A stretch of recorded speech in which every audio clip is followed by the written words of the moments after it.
Hello दोस्तों। मनुष्य जीवन भर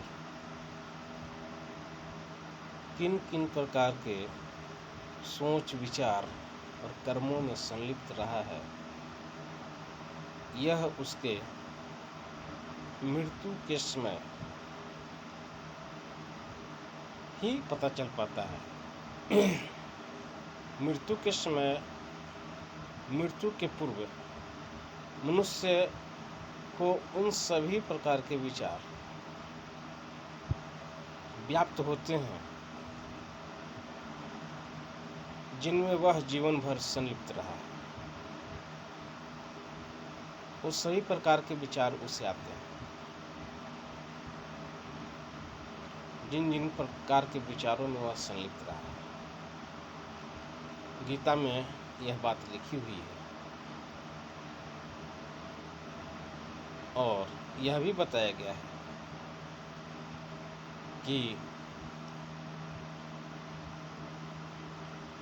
अगर मनुष्य जीवन भर ईश्वर को स्मरण करता हो तो मृत्यु के समय में भी उसे ईश्वर का याद आएगा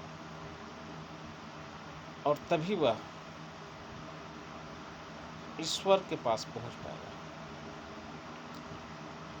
अर्थात ईश्वरत्व में विलीन हो जाएगा, ईश्वरत्व को प्राप्त हो जाएगा, अमर हो जाएगा। ईश्वरत्व का मतलब क्या है? अमर हो जाना। जिस प्रकार गांधी जी को जब गोली लगी थी तो उस समय उनके साथ 2 बच्चे भी थे, लेकिन गांधी जी को उन बच्चों का याद नहीं आया। उनके मुंह से निकला था हे राम, अर्थात गांधी जी राम को प्यारे हो गए, गांधी जी अमर हो गए। हेलो दोस्तों, तो हमें भी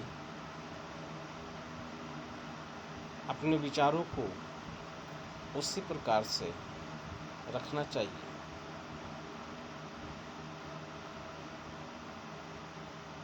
क्योंकि मृत्यु के समय हमें उसी प्रकार के विचार आएंगे। मनुष्य जिस प्रकार के विचार जीवन भर करता है, जिस प्रकार के कार्यों में संलिप्त रहता है,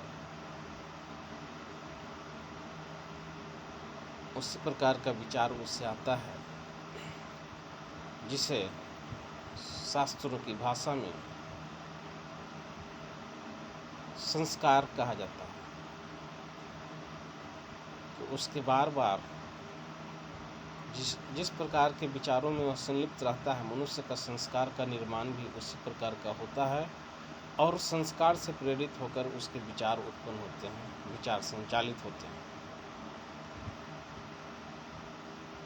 और अंततोगत्वा मृत्यु के समय में भी उसे उसी प्रकार के विचार घेरते हैं और उन्हीं सभी चीज़ों को वह प्राप्त होता है। जिन चीज़ों को याद करता है, उन्हीं सब चीज़ों को वह मृत्यु के पश्चात प्राप्त होता है।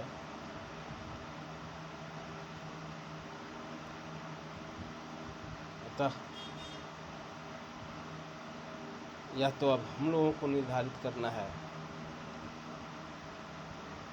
कि हमें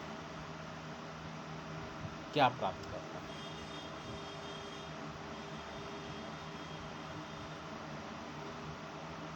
अगर इसी तरह की बातों को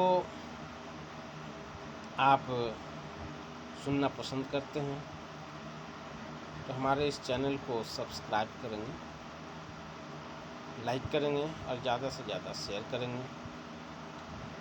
फिर मिलेंगे अगले वीडियो में। धन्यवाद।